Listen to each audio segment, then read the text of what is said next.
Zainuddin Al-Malibari wa Syekh Muhammad Dawawi Umar bin Abdullah Al-Jalbani wa nakhususan li Syekh Imam Bukhari wa Muslim wa nakhususan Syekh Ijazah Syekh Al-Kiram Syekh Muslim Sallallahu Alaihi Wasallam wa nakhususan li walidina wa nafa'ana Allah Ta'ala bi ulumihim wa bi karamatihim wa bi asrarihim fi daril amin fi lana wa lahum al-fatihah.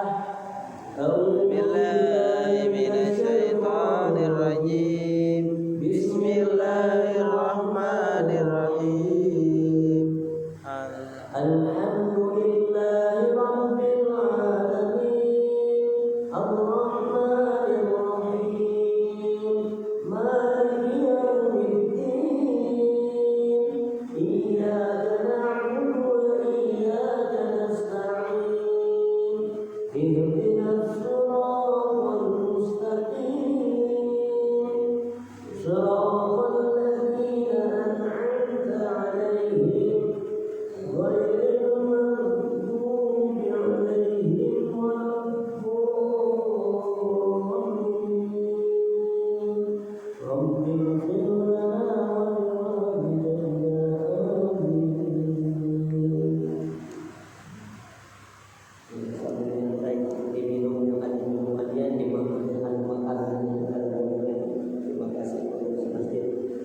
Mari sama-sama kita buka hadis yang kedua, lanjutan karena Ahad yang lalu atau hari Jumat yang lalu sudah sampai dengan menjelaskan Islam, sudah iman, sudah.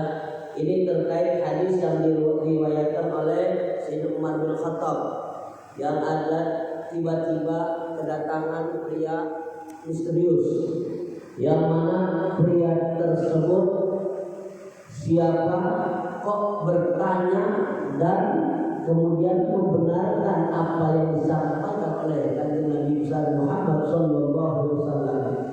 Mari kita lanjutkan hadisnya sampai dengan iman. Setelah itu ihsan. Nah, ini kita akan membahas tentang ihsan dan tanda-tanda hari kiamat. Qala al-mu'allif rahimahullah ta'ala rahmatan wasi'ah wa nafa'ana Allah bi ulumihi dan amin. Bismillahirrahmanirrahim. Qala fa akhbirni 'anil ihsan.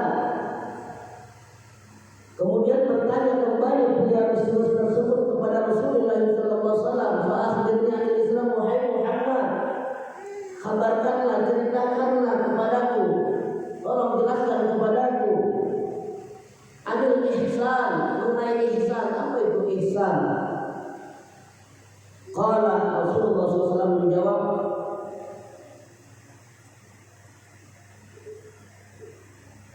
an ta'budallaha ka'annaka tarahu fa in lam takun tarahu fa innahu yaraka. Rasulullah lantas menjawabnya, an ta'budallaha illa badani sirri Gusti Allah ka'annaka kaita sirri sira wa rabbi kulli sirri Allah wa illam takun mangkalam orang sirri wa illam takun tarahu mangkalam orang sirri Allah wa innahu maka sesungguhnya Allah yaraka itu ningali Allah ka insira. Dilewatkan sedikit ya saya menguasai. Rasulullah SAW menjawab, an ta'budallaha ka'annaka tarahu, bahwasanya engkau menyembah kepada Allah ka'annaka tarahu, seolah-olah engkau melihat Allah. Ini ihsan. Fa illam takun tarahu, maka jika engkau tidak mampu melihat Allah, fa innahu yaraka, maka sungguhnya Allah melihatmu. Jadi itu yang dinamakan dengan ihsan. Ketika seorang ibadah menyembah kepada Allah, maka seolah-olah ia melihat Allah, Tuhannya. Hanya Allah yang dia lihat.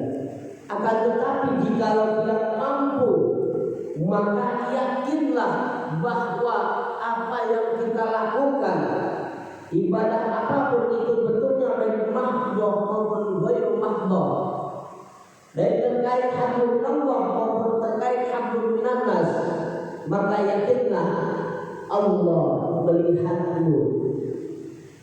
Ini dinamakan dengan ihsan. Berarti kalau ihsan sudah ditanamkan subur dalam tubuh diri seseorang, dalam jiwa seseorang, maka dia yakin dimanapun berada Allah selalu mengawasinya, Allah selalu melihatnya.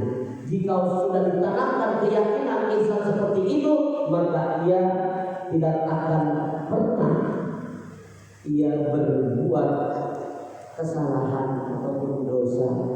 Artinya apa? Artinya ketika seseorang ingin berbuat kejahatan, melakukan niat buruk ataupun ingin berbuat keburukan, maka ia yakin astagfirullahaladzim, dapat kajian tentang ihsan, ternyata Allah selalu melihat dimanapun aku berada. Jangankan kita manusia, semut hitam yang kecil berjalan di batu hitam di kegelapan malam yang gelap gulita, Allah Maha melihat dan mengetahuinya. Allah Akbar. Oleh karena kita tidak bisa lolos dari pengawasan Allah. Nah, ini proses. Semoga kita mampu untuk meraih derajat ihsan, atau kita dikatakan orang yang muhsin. Kalau yang pertama muslim, orang Islam. Kemudian yang kedua mukmin, orang yang beriman. Kemudian yang ketiga muhsin, orang yang berbuat ihsan. Nah, ini pengertian daripada ihsan.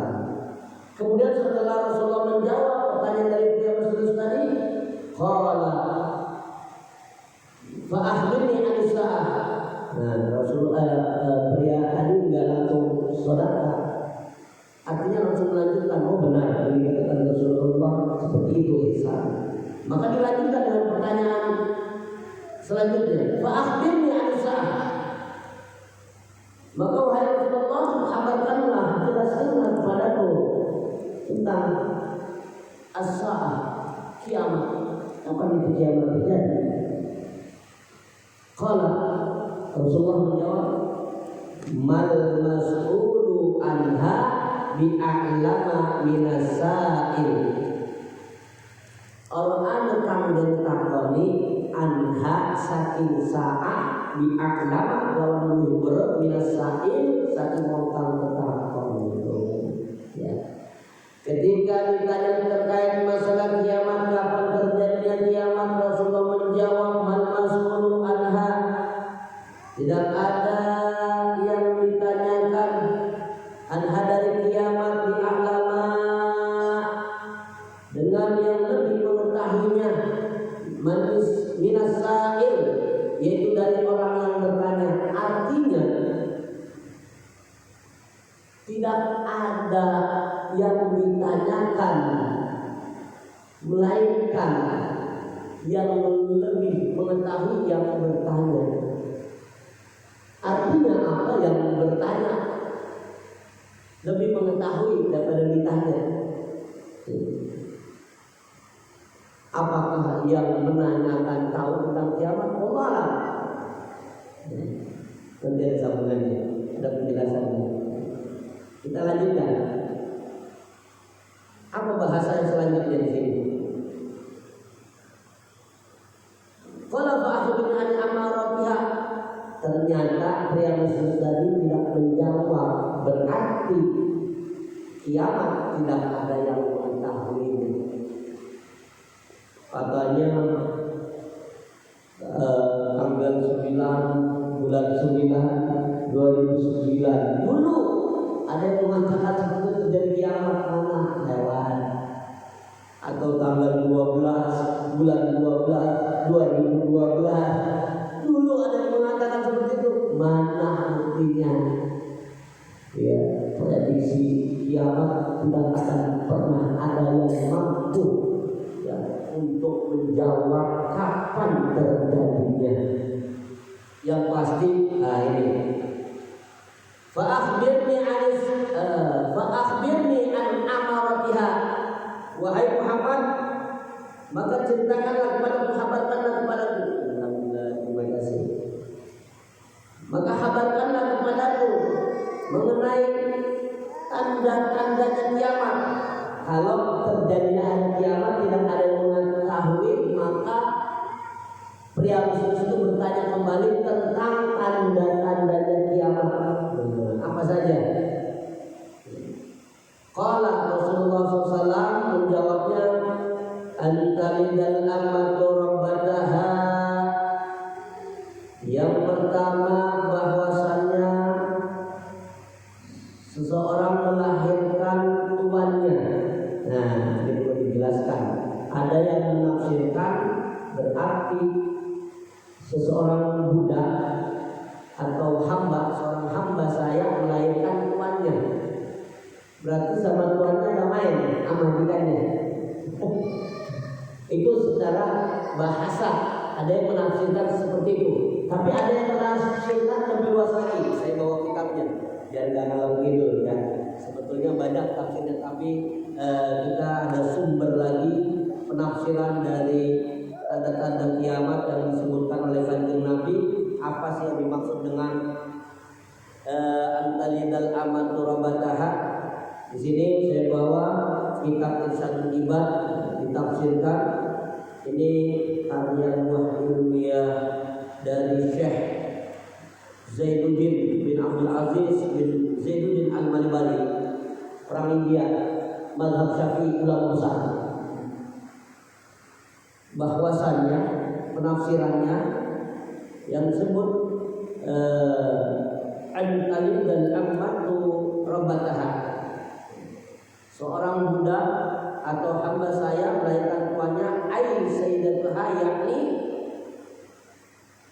yuksaru uqubul aulad li ummatihim wa yu'amilunahunna mu'amalat as-sayyid amatahu minal ihana was-subbi atau was-sabbi. Nah, ini penafsirannya.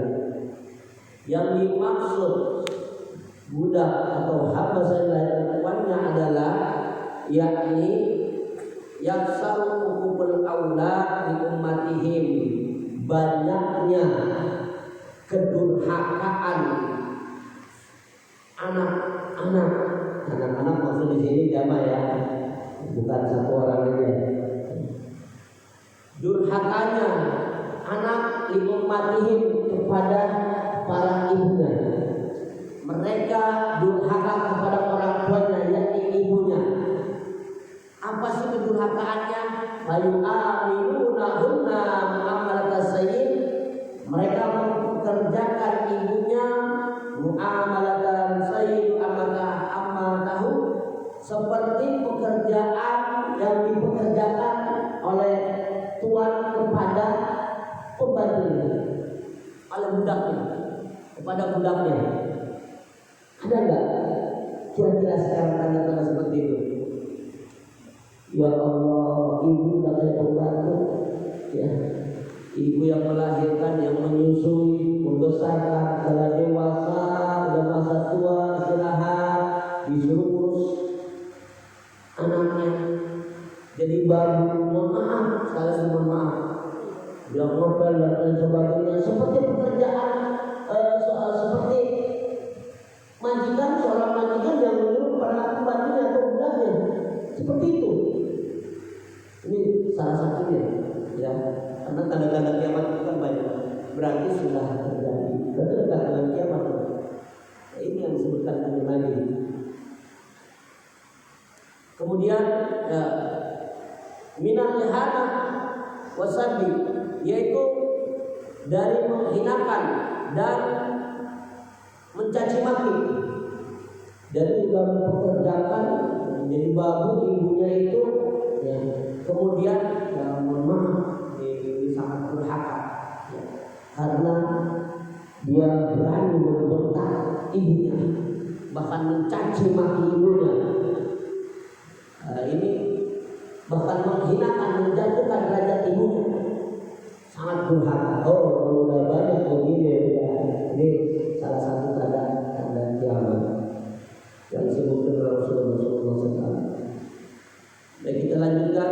hadis selanjutnya, wa antarul huffatal murata al-alata li asya'i yatatawwaluna fil bunyan. Yang disebutkan selanjutnya tanda-tanda kiamat kata Rasulullah sallallahu alaihi wasallam adalah wa antarul huffatal murata al-alata, bahwasannya engkau melihat yaitu seorang yang telanjang kaki dan telanjang baju, maksudnya tidak memakai alas sandal ataupun sepatu dan tidak memakai baju. Riasa yang mereka alat riasa itu mereka meninggikan, ya, riasa seperti mereka seperti penumbaran api.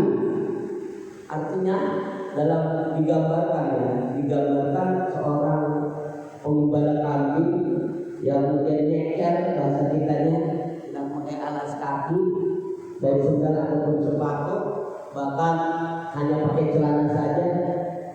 Ini baru juga ya, bagi saya pakai baju seperti baju ya. Mereka ternyata ya ta'awwaluna fil bunyan, berlomba-lomba meninggikan bangunan. Tuh, ya, ini juga tanda-tandanya. Maksudnya apa? Kalau secara bahasa, dari kampung disuruh bangun jadi insinyur, dia bisa mampu bangun bangunan yang besar menjulang tinggi. Kalau di dunia ini ada berapa menara ya? Menara Eiffel di Inggris, menara apa lagi tuh? Kemudian di Dubai, di Mekah juga di Arab, di depan Masjidil Haram, ya, yang ada jam dinding itu, Zam-Zam, juga tinggi, luar biasa. Di kita banyak nggak? Banyak juga, termasuk agama nih, ya tinggi juga. Nah, ini secara bahasa. Kemudian ditafsirkan lagi dalam kitab Irsyadul Ibad, yakni yasirul asafiru kal muluk. Maksudnya adalah jadilah orang-orang yang kalangan di bawah, ya, kalangan di bawah, rakyat jelata gitu ya, kalau bahasa kasarnya. Orang-orang yang aku besok kal muluk, mereka seperti kal mulki ya, atau kal muluk jamak taksir, seperti raja. Mereka dari kalangan paling bawah, orang nggak punya apa-apa, mau besok jatuh, mereka kelakuannya seperti raja. Ada nggak? Udah ada belum? Sudah ada banyak. Nah, itu tanda-tanda kiamat. Kemudian kita lanjutkan hadis selanjutnya, masih tanda-tanda kiamat. Ini hanya dua ya. Sebetulnya di hadis yang lain masih banyak. Sumang tolak falabistu madian. Kemudian pria misterius tadi yang bertanya kepada Rasulullah SAW pergi begitu saja. Falabistu madian, kata Rasulullah, maka aku terdiam madian. Ya, agak lama. Setelah pria misterius itu pergi begitu saja, dan sahabat Rasul pun terdiam sejenak, agak lama. Kemudian sumakola, berkatalah Rasulullah SAW. Kemudian Rasulullah berkata, bersabda, ya Umar, atadri man Israil? Ya Umar, anak teruni anak Umar man Israil, sahabat tetaken mau. Wahai Umar, atadri man Israil? Apakah engkau tahu siapa orang yang bertanya tadi? Wahai Umar, engkau tahu siapa yang bertanya tadi? Apa kata jawaban Umar? Sayyidina Umar pun menjawab, qultu Allahu wa rasuluhu a'lamu. Utai Allah dan utusannya Allah akan lebih ya, sebagai takzim, keramaan.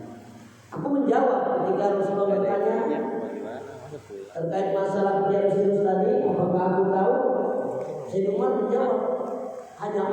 dan utusan Allah yang maha mengetahuinya, yang lebih mengetahuinya. Qala, lantas Rasulullah menjawab, wa innahu Jibrilu ataakum yu'allimukum dinakum, rawahu Muslim. Rasulullah SAW bersabda, fa innahu, maka bahwasanya sesungguhnya pria Yesus itu adalah Jibril, malaikat Jibril alaihi salam. Atakum, tentu ia malaikat Jibril kum ing sira kabeh alimukum kang nguruaken yang malaikat Jibril kum ing sira kabeh dinakum ing agama sira kabeh. Bahwasanya Jibril datang kepada kalian mengalimkum dan mengajarkan kepada kalian dinakum akan agama kalian. Rawahu Muslimun, meriwayatkan hadis ini diriwayatkan oleh Imam Muslim. Baik. Ini sudah saya bagikan kemarin. Saya ingin menyimpulkan hadis yang kedua ini terkait iman, Islam, ihsan. Tinggal nanti di fotokopi ya. Pelajaran yang terdapat dalam hadis kedua ini adalah yang pertama, disunahkan memperhatikan kondisi pakaian, penampilan dan kebersihan, khususnya jika menghadapi ulama, orang-orang mulia dan penguasa. Ini akhlak. Ini satu hikmah dari hadis yang kedua ini. Disunahkan ketika kita memperhatikan pakaian kita, penampilan ya, dan kebersihan juga menghadapi ulama. Ya, kalau orang bekerja rumah, biasanya menghadap direktur atau atasannya atau dalam kerjanya pasti ada pakaian yang khusus dia pakai, betul. Kira-kira rapi kan? Enak lagi tanda. Begitu pula terlebih-lebih ketika menghadap kepada ulama yang sopan dalam berpakaian, minimal menutupi aurat, ya, minimal tetap terbuka auratnya dan rapi serta bersih. Maaf, ya. Kadang-kadang pakaiannya itu ada yang baru sudah 7 hari belum dicuci, ya. Dibuat ngaji, ya Allah, sampai gurunya terdiam sejenak. Sedang amat bau ini, lebih sedap daripada jengkol. Ya Allah, padahal gurunya itu dalam hati kecil amat menjadi cinta. Ya Allah, lalu kita ini akhlak, akhlak ada. Ataupun menghadapi umarah, atau pemimpin, penguasa, ya, ada adabnya juga, ada sopan santunnya, ada akhlaknya. Kita diajarkan adab dan sopan santun. Memahami. Hasan Basri, rahimahullah, ulama besar di kalangan tabi'in, di dalam kitab Nasoh Ibad, bukan Islam Ibad ya, Nasoh Ibad itu buah karya ilmiah Syekh Muhammad Al-Asqalani, ahli hadis, min ahli muhaddisin. Yang kitab itu disarahi oleh Syekh Muhammad Nawar bin Ali Tenara Al-Jalal. Di dalam kitab tersebut ada fatwa perkataan ulama besar di kalangan tabi'in, yaitu Hasan Basri rahimahullah berkata, "Man la adaba lahu fala ilma lahu. Man la adaba fala ilma lahu." Barang siapa yang tidak mempunyai adab, tidak memiliki akhlak, maka tidak ada ilmu baginya. Walaupun mohon maaf jenggotnya tebal, walaupun dia rajin ngaji dan lain sebagainya, gak ada adabnya, gak ada akhlaknya. Meskipun dia rajin sholat. Contoh, sholat berjamaah. Saya mau tanya, ini ada aturannya nggak sholat berjamaah? Ada aturannya, betul? Nggak sekonyong-konyong sholat begitu aja. Apalagi salah satu contoh ketika ini Masjid Al-Muhajirin, ya, telah menyepakati aturan yang ada, karena ini adalah masjid Pemda, ya, Pemprov DKI maksudnya khususnya Jakarta Utara, bahkan pihak pengelola juga menyepakati dengan kesepakatan bersama pengurus harian Dewan Kemakmuran Masjid Al-Muhajirin. Ada nggak komunikasi? Ada, musyawarah ada nggak? Tertulis nggak aturan-aturannya? Aturannya itu bagian dari Anda. Tidak mengikuti aturan yang sudah ditetapkan, disepakati sama. Radikal pemikirannya, mohon maaf. Padahal sudah disepakati tidak iya. Dan hasil musyawarah itu hasil yang terbaik. Wasyawarah beramr. Tapi ia melanggarnya. Bahkan ya mohon maaf ya, mengatur sendiri atau sekarang berdewek. Iya. Nah ini akhlaknya perlu dipertanyakan, adabnya perlu dipertanyakan. Sekalipun jenggotnya, mohon maaf saya nggak menyinggung yang jenggotan, saya juga jenggotan ya. Ini mah nggak ada niat, nggak ada muatan saya ini menyinggung satu golongan, enggak. Jadi kita lagi membahas menjelaskan tentang adab terkait masalah di sini akhlak. Maka tidak ada ilmu baginya, sekalipun dia mondok pesantren, dia kuliah di universitas sampai S1, S2, S3 Mesir, Kairo. Enggak ada adab baginya, maka tidak ada ilmu baginya. Ilmunya tidak bermanfaat. Salah satu contoh, ini yang fakta. Iblis sangat oleh sebelum dirubah namanya, dulu namanya bukan iblis. Lagi iblis itu taatnya luar biasa kepada Allah, namanya Hanis. Itu ilmunya luar biasa, rajin luar biasa, ibadahnya menghamba kepada Allah luar biasa rasa tahu. Tapi tidak ada adabnya ketika Allah menyuruh untuk hormat kepada Adam alaihissalam. Wa idh lil malaikati isjudu li Adam fasajadu illa iblis. Ketika kami berkata kepada para malaikat, wahai para malaikat, sujudlah kepada Adam. Sujud di sini ditampilkan sujud penghormatan karena nanti Adam bukan ilmu, sehingga Allah yang menyuruhnya, Allah perintahkan mereka sujud illa iblis, kecuali iblis dengan takaburnya, gak ada adab dan akhlaknya. Iblis malah komentar, udah salah, udah gak mau, malah komen. Apa komennya iblis? Apa kata iblis? Ana khairun minhu, saya lebih baik daripada Adam. Khalaqtu min narin wa khalaqtahu min tin. Engkau ciptakan aku dari api, sedangkan Adam kau ciptakan dari tanah. Masa api harus pada tanah? Ini kan akhlak terkait Adam. Sombong lagi, takabur. Tentang paling dulu lahirnya, paling dulu munculnya dibandingkan Adam. Kan iblis duluan sebelumnya. Ini ada faktanya. Alhamdulillah, dari kita doakan mudah-mudahan kita semua saudara-saudara kita Allah jauhkan dari akhlak mazmumah, akhlak yang tercela. Amin ya rabbal alamin. Yang kedua, inti dari hadis ini, siapa yang menghadiri majelis ilmu dan menangkap bahwa orang-orang yang hadir butuh untuk mengetahui suatu masalah dan tidak ada seorang pun yang bertanya, maka wajib baginya bertanya tentang hal tersebut meskipun dia mengetahuinya, agar peserta yang hadir dapat mengambil manfaat darinya. Kan tadi pertemuan pria misterius, dia yang bertanya, kemudian dia yang membenarkan. Mereka itu juga tidak tahu, bertanya tahu. Hikmahnya apa? Intisarinya ini adab di suatu majelis ilmu, seperti pada malam hari ini di sini. Ketika ada tanya jawab diskusi, ada yang mewakili, kenapa pada menambah seperti ada yang bertanya, saya nanya aja, mewakili itu.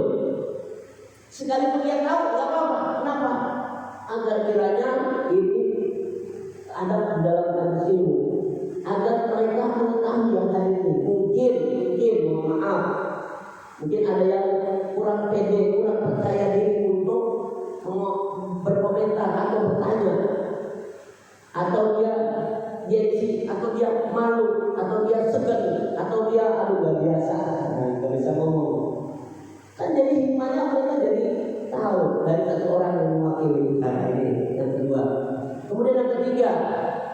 Kesimpulan dari hadis yang kedua ini adalah jika seseorang yang ditanya tentang sesuatu maka tidak ada celah baginya untuk berkata saya tidak tahu.